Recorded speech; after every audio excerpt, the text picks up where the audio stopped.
황혼기에 재혼을 선택하는 것이 과연 완전히 믿을 만한 일일까? 많은 사람들은 재혼도 결혼이므로 혼인 신고를 하면 법적으로 보호받을 수 있다고 생각한다. 하지만 혼인 신고를 했다고 해서 모든 것이 안전한 것은 아니다. 안녕하세요 여러분. 지혜의 꽃밭 채널에 오신 것을 환영합니다. 중년 이후의 재혼은 마치 도박과도 같으며 반드시 행복을 보장하는 것도 아니다. 나는 올해 66세 박순자라고 한다. 나는 인생에서 참으로 많은 고난을 겪은 사람이다. 젊은 시절 어렵게 서울에 있는 의류 공장에서 일자리를 얻어 안정적인 직업을 가졌고 그곳에서 남편을 만나 결혼하여 두 딸을 낳고 가정을 꾸렸다. 우리 부부는 모두 공장에서 일하는 평범한 노동자였기 때문에 수입이 많지 않았고 생활도 넉넉하지 않았다. 하지만 서로 아끼고 의지하며 행복하게 살았다. 무엇보다도 착하고 속 깊은 두 딸이 있어 힘든 하루도 견딜 수 있었다. 그러나 인생이 항상 뜻대로 되는 것은 아니었다. 내가 48세 되던 해 하늘이 나에게 두 번이나 큰 시련을 주었다. 첫 번째 시련은 다니던 공장이 폐업하면서 남편과 함께 직장을 잃은 것이었다. 퇴직금으로 몇 천만 원을 받았지만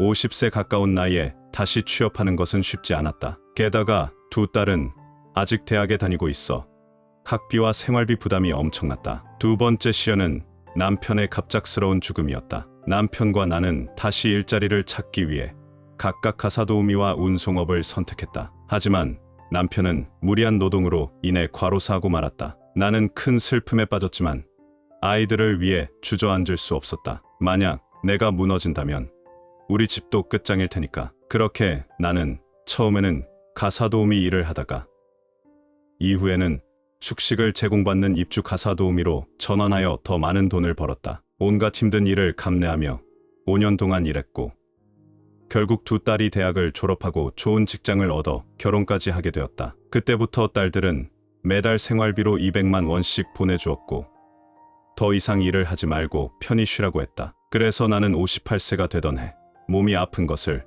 계기로 가사도우미 일을 그만두고 본격적으로 노후를 준비했다. 어느 정도 저축도 해두었고 매달 생활비 지원도 받으니 크게 걱정할 것은 없었다. 하지만 예상과는 달리 일을 그만두고 나니 삶이 공허하고 외로움이 밀려왔다. 경제적으로 부족한 것은 아니었지만 딸들은 나를 필요로 하지 않았다. 손주를 봐주고 싶었지만 사위, 부모님이 전적으로 맡고 있었고 친정으로 돌아가 살고 싶었지만 동생 부부가 탐탁지 않게 여겼다. 그렇게 외로움에 빠져 있을 때 친구들이 나에게 재혼을 권유했다. 이제 나이가 들었으니 혼자 살기보다는 믿을 만한 남편을 만나 의지하며 사는 게 좋지 않겠냐는 것이었다. 그렇게 나는 59세의 나이에 새로운 인연을 찾아보기로 결심했다. 몇 차례의 선을 본 끝에 나는 나보다 5살 많은 한 남성을 만나게 되었다. 그는 정한수라는 사람으로 공무원으로 퇴직한 후 혼자 살고 있었다. 그는 넉넉한 연금을 받고 있었고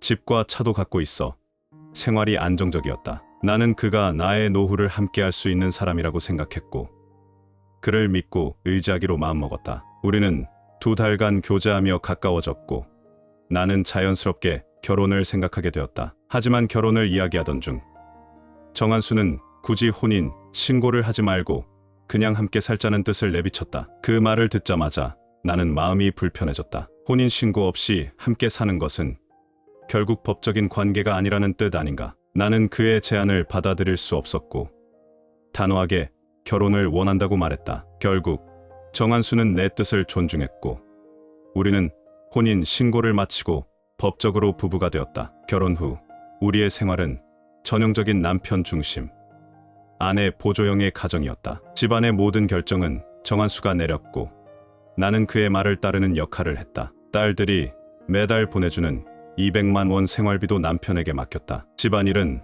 모두 내 몫이었고 정한수는 그저 내가 해주는 대로 편하게 지냈다. 어떤 사람들은 이런 나를 어리석다고 생각할 수도 있다. 모든 것을 남편에게 맡기고 의지하다가 만약 남편이 변심하면 나는 남는 것이 없지 않은가. 하지만 생각보다 우리의 재혼 생활은 행복했다. 정한수는 다정한 사람이었고 나를 기쁘게 해주는 데 능숙했다. 그는 집안일을 도와주지는 않았지만 가끔씩 작은 선물이나 여행을 준비해 주었다. 명절이 되면 용돈을 챙겨주기도 했고 그의 달콤한 말 한마디가 나를 점점 더 그에게 빠져들게 만들었다. 그가 나에게 잘해줄수록 나도 그에게 더 잘하고 싶어졌다. 그가 원하는 것이 있다면 나는 기꺼이 해주었다. 결혼 첫 해, 정한수의 작은 딸이 둘째 아이를 출산하면서 산후조리를 위해 우리 집에 머물렀다. 나는 자연스럽게 새어머니로서의 역할을 맡게 되었고 밤낮 없이 딸과 아기를 돌보았다. 몸은 힘들었지만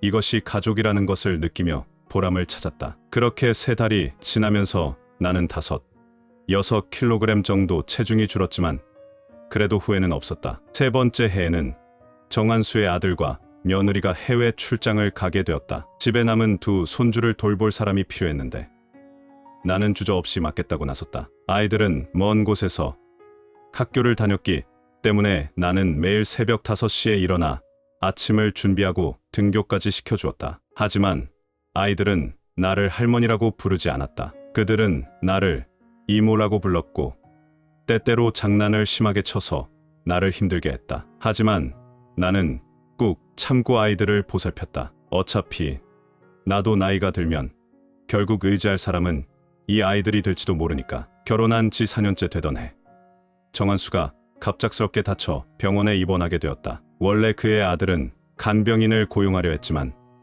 나는 돈을 아끼고 싶어 직접 병간호를 하기로 했다. 나는 병원에서 24시간 동안 그를 돌보았고 밤을 새우며 지내다 보니 몸무게가 6kg이나 빠졌다. 이 모습을 본 내 딸들은 안타까워하며 나를 꾸짖었다. 굳이 이렇게까지 희생할 필요가 있느냐고.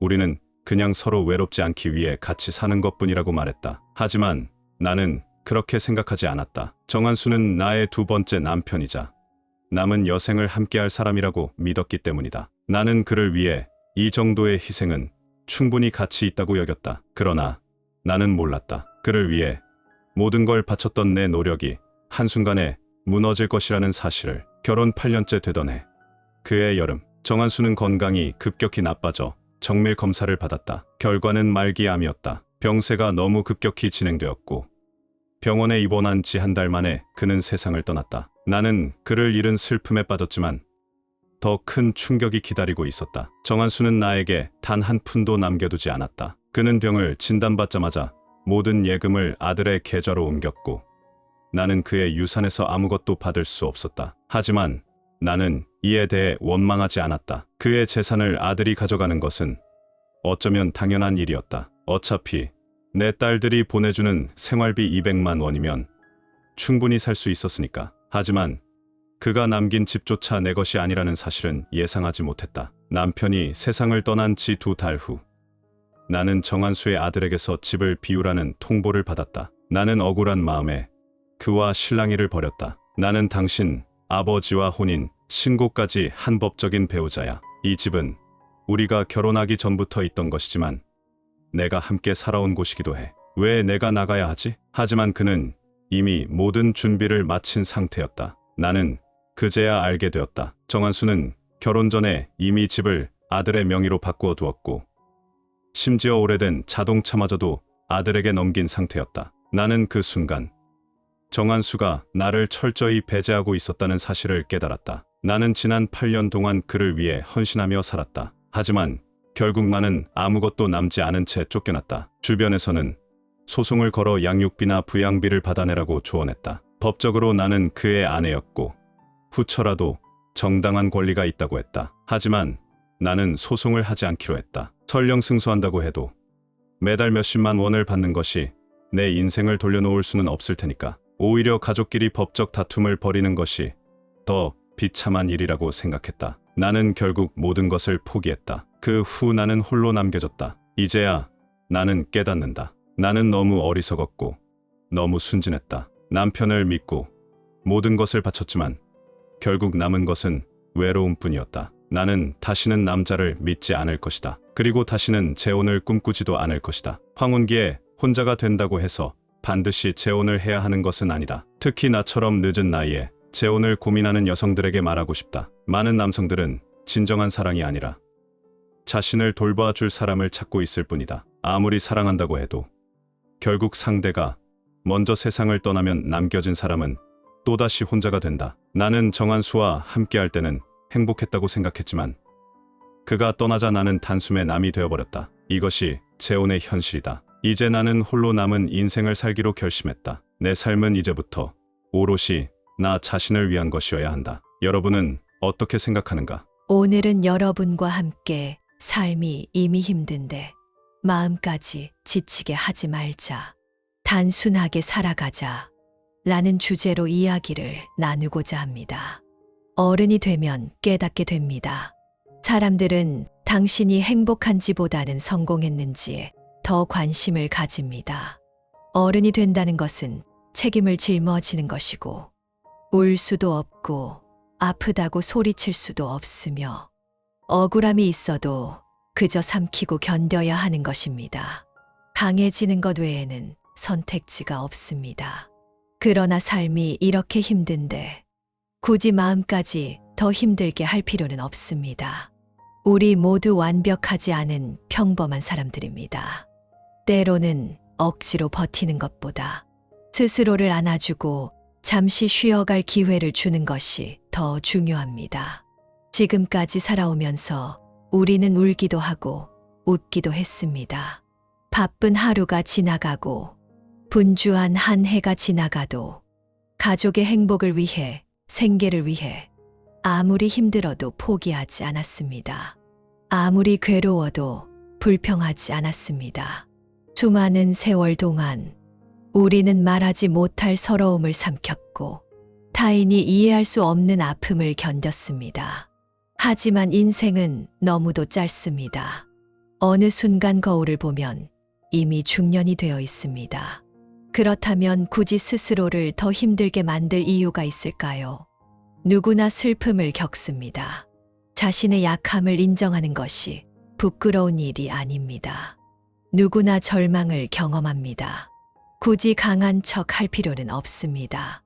누구도 완벽한 삶을 살지 않습니다. 누구도 단 한 번도 상처받지 않은 사람은 없습니다. 때로는 욕심이 지나쳐서 더욱 마음이 지칩니다. 완벽하지 않은 인생에 억지로 맞추려 하니 스스로가 힘든 것입니다. 늘 남과 비교하느라 정작 가장 힘든 것은 자기 자신입니다. 우리가 마음이 힘든 이유는 너무 많은 것을 생각하기 때문입니다. 우리가 걱정이 많은 이유는 기억력이 너무 좋기 때문입니다. 우리가 고통스러운 이유는 너무 많은 것을 바라고 있기 때문입니다. 우리가 행복하지 않은 이유는 욕심이 너무 크기 때문입니다. 문제는 우리가 가진 것이 적어서가 아닙니다. 너무 많은 것을 계산하며 살기 때문입니다. 그러니 버릴 것은 버리고, 잊을 것은 잊고, 내려놓을 것은 내려놓아야 합니다.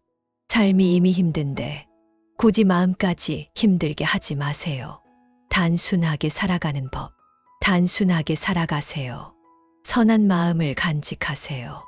허영에 휘둘리지 마세요. 거짓되게 살지 마세요. 사람을 이용하려 하지 마세요. 진실한 마음으로 친구를 대하고 가족에게 책임을 다하세요. 단순하게 살아가세요. 쓸데없는 다툼에 휘말리지 마세요. 헛된 말에 휩쓸리지 마세요. 자신만의 신념과 기준을 가지고 진심으로 사람을 대하고 돈과 명예에 휘둘리지 않으며 거짓된 사람들과는 거리를 두세요. 단순하게 살아가세요. 복잡한 사람들과 엮이지 마세요. 잔꾀를 부리지 마세요. 잔머리를 굴리다 보면 결국 자신을 잃게 됩니다. 어리숙하다는 말을 듣더라도 속임수를 쓰지 마세요. 단순하게 살아가세요. 이익을 위해 인연을 망치지 마세요.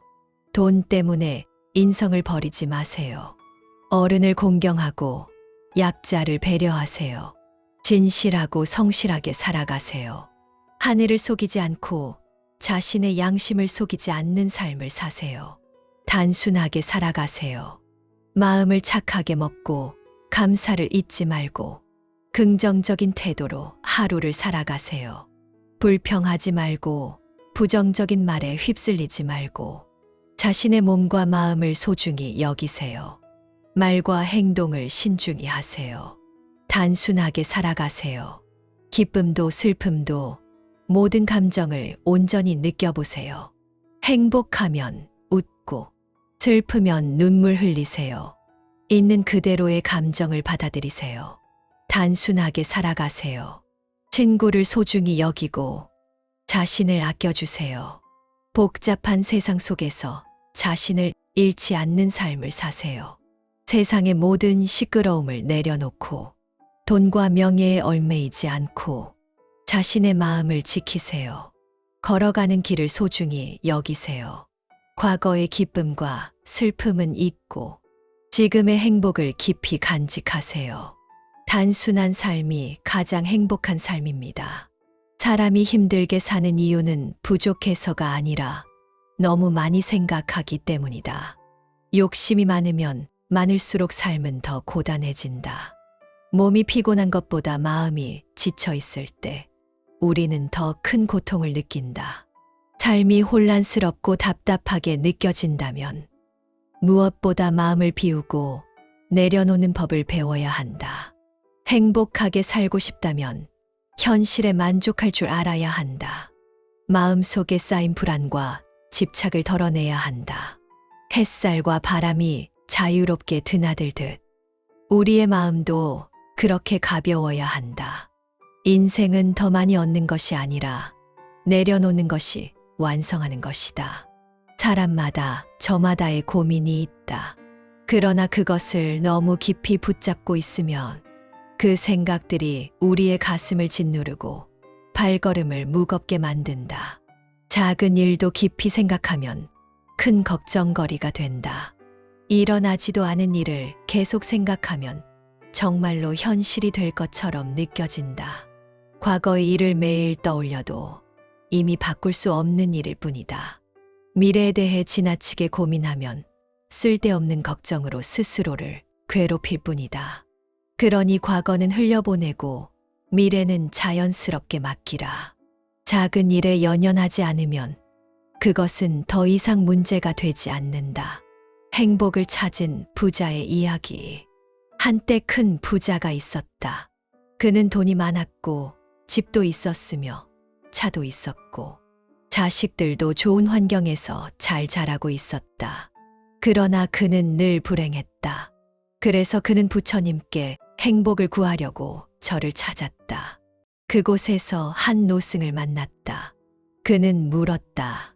스님, 저는 돈도 있고 부족한 것이 없는데 왜 이렇게 마음이 공허할까요? 노승은 그를 차를 마시러 데려갔다. 그리고 찻잔에 차를 따르기 시작했다. 컵이 가득 차자 차가 넘치기 시작했지만 노승은 멈추지 않고 계속 차를 따랐다. 부자가 깜짝 놀라며 외쳤다. 스님, 찻잔이 넘쳤습니다. 그러자 노승은 조용히 웃으며 말했다. 그래요. 당신의 마음도 지금 이 찻잔과 같습니다. 그제야 부자는 깨달았다. 그는 사업을 자식에게 넘기고 오로지 선행을 실천하며 살아가기로 했다. 그러자 그의 마음은 한결 가벼워졌고 비로소 진정한 행복을 느낄 수 있었다. 몇 년 후 부자는 다시 노승을 찾아와 말했다. 스님, 저는 이제야 알았습니다. 내려놓을수록 비울수록 행복은 더 커진다는 것을요. 내려놓는 것이야말로 가장 큰 자유이다. 살다 보면 내려놓는 것이 필요하다는 걸 알면서도 우리는 좀처럼 그러지 못한다. 머리로는 알지만 마음으로 받아들이지 못한다. 예를 들어 한때 사랑했던 사람이 있다. 하지만 이제는 멀어져 버렸다. 그럼에도 불구하고 우리는 여전히 그를 매일 그리워하고 과거를 떠올리며 가슴 아파한다. 그리움은 결국 우리 자신을 갉아먹는 고통이 될 뿐이다. 혹은 이루기 힘든 꿈을 붙잡고 있는 경우도 있다. 아무리 노력해도 불가능한 것을 알고 있으면서도 포기하지 못해 자신을 끝없이 몰아세운다. 예를 들어 당신은 하루아침에 큰 돈을 벌고 싶다고 바란다. 하지만 현실은 한 달에 겨우 몇백만 원을 벌며 빠듯하게 살아간다. 나는 왜 이렇게 힘들까? 왜 나는 돈을 쉽게 벌지 못할까? 이런 생각들이 우리를 점점 더 지치게 만들 뿐이다. 놓아야 할 것은 놓아야 한다. 너무 많은 것을 가지려고 하면 그 무게에 짓눌려 진정한 행복을 느낄 수 없다. 집착을 버릴수록 마음은 더 가벼워진다. 비워야 새로운 것이 들어오고 내려놓아야 진짜 자유로워질 수 있다. 그러니 이제는 마음을 열고 묶여 있던 것들을 놓아주자. 그것이 바로 삶을 가볍게 사는 지혜이다. 사람은 내려놓을수록 더 많은 것을 얻는다. 집착을 버릴수록 마음이 더 자유로워진다. 한 걸음 물러서면 더 넓은 세상이 보인다. 설령 실패하더라도 다시 시작하면 된다. 그렇게 생각하면 삶이 한결 수월해진다. 사랑도 마찬가지다. 끝까지 매달리는 것보다 서로를 놓아주는 것이 더 나은 선택일 때도 있다. 다른 사람을 놓아주는 것이 결국 자신을 위한 해방이 될 수도 있다. 큰 집과 고급 차를 원하는 사람이 있다. 하지만 그는 작은 방에서 소박하게 사는 사람보다 더 불행할 수도 있다. 물질적 욕심을 내려놓아야 진정한 정신적 풍요를 얻을 수 있다. 진짜 행복은 마음에서 온다. 정말 행복해지고 싶은가? 그렇다면 내려놓는 법을 배워야 한다. 한 번이라도 내려놓아 본 적이 없는 사람이 어떻게 내려놓을 수 없는지 알겠는가? 한동안 아무것도 생각하지 않고 아무것도 욕심내지 않고 살아보라. 그러면 어느 순간 마음속에 여유가 생기고 불필요한 걱정들이 사라지는 것을 느낄 것이다. 내려놓음은 지혜다. 버리지 못하는 것은 어리석음이다. 인생이 뜻대로 풀리지 않을 때는 집착을 내려놓아야 한다. 마음을 비우면 인생은 자연스럽게 풀리기 마련이다. 복은 스스로 찾아오고 잃은 것이 있으면 얻는 것도 있다. 어떤 순간에도 자신을 잃지 마라. 잘 나갈 때는 자만하지 말고 힘들 때는 낙담하지 마라. 아무것도 가지지 못한 순간에는 더 강하게 자신을 밀어붙여라. 그러면 결국 다시 일어설 수 있다. 누구나 순탄한 인생을 살 수는 없다. 넘을 수 없는 벽이 있을 수도 있고 견뎌야 하는 고난이 있을 수도 있다. 하지만 결국 모든 것은 지나가게 되어 있다. 가난해도 구걸하지 않으면 된다. 살아있는 한 희망이 있다. 지치면 잠시 쉬면 되고 졸리면 한숨 자면 된다. 배고프면 밥을 먹고 마음가짐을 다시 다잡고 시작하면 된다. 처음엔 몇천 미터를 달리는 것도 힘들다. 하지만 꾸준히 달리다 보면 수만 킬로미터를 갈 수도 있고 그보다 더 멀리 나아갈 수도 있다. 앞으로 남은 인생 두려워하지 말고 용기 있게 나아가라. 그 길 끝에는 반드시 희망의 빛이 기다리고 있을 것이다. 침묵은 포기가 아니라 더 깊은 성장이다. 사람은 나이가 들수록 말수가 줄어든다. 하지만 그것은 마음속에 할 말이 없어서가 아니다. 굳이 말하지 않아도 남들이 나를 이해하지 못할 것을 알기 때문이다. 자신의 감정은 스스로가 가장 잘 안다. 자신의 고통은 스스로가 감당해야 한다. 자신의 사랑은 스스로가 소중히 간직해야 한다. 모든 것은 운명에 맡기고 자연스럽게 받아들여라. 삶은 흘러가는 것이고 우리는 그 흐름 속에서 자신을 잃지 않는 법을 배워야 한다. 때로는 침묵이 금이다. 말을 아낀다고 해서 포기한 것이 아니다. 진정한 힘은 조용한 가운데 스스로를 다잡으며 더욱 단단해지는 것이다. 절대 나약해지지 마라. 절대 자신을 포기하지 마라. 나를 가장 사랑할 사람은 바로 나 자신이다. 오랜 시간이 지나고 나서야 깨달았다. 다른 사람에게 너무 잘해주는 것보다 나 자신을 더 아껴야 한다는 것을. 오랜 시간이 지나고 나서야 깨달았다. 세월이 흐른다고 해서 모든 인연이 깊어지는 것은 아니며, 오래 알고 지낸다고 해서 모든 사람이 진심인 것은 아니라는 것을. 사람을 잘못 믿으면 결국 상처받는 건 나 자신이다. 대부분의 사람들은 나에게 잘해주는 척 하면서도 결국은 이용하고 떠나가는 것 뿐이다. 내가 쓸모가 없어지는 순간 그들은 조용히 사라질 뿐이다. 그래서 이제는 깨닫는다. 아무도 나를 챙겨주지 않는다면 내가 나를 지켜야 한다는 것을. 상처받은 만큼 다른 사람과의 거리를 조절하는 법을 배웠다.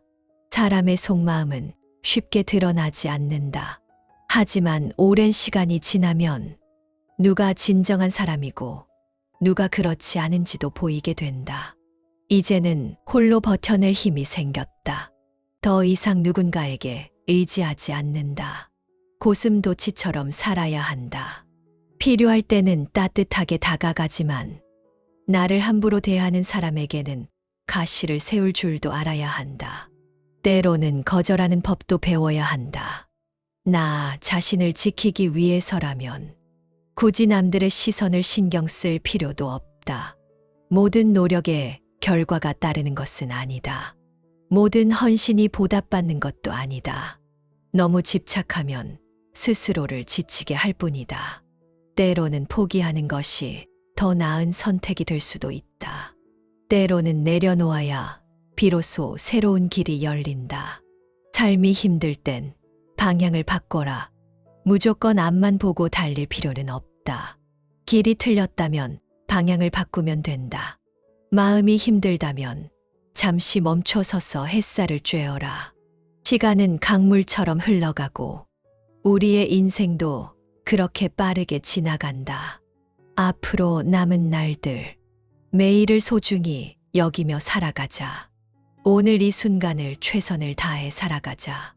오늘의 이야기를 시청해 주셔서 감사합니다. 이 이야기가 여러분에게 공감과 깨달음을 주었기를 바랍니다. 아직 구독하지 않으신 분들은 구독 버튼을 눌러주세요. 지혜의 정원은 매일 새로운 글을 전해드리며 여러분이 매일 새로운 깨달음을 얻길 바랍니다. 다음 시간에 다시 만나요.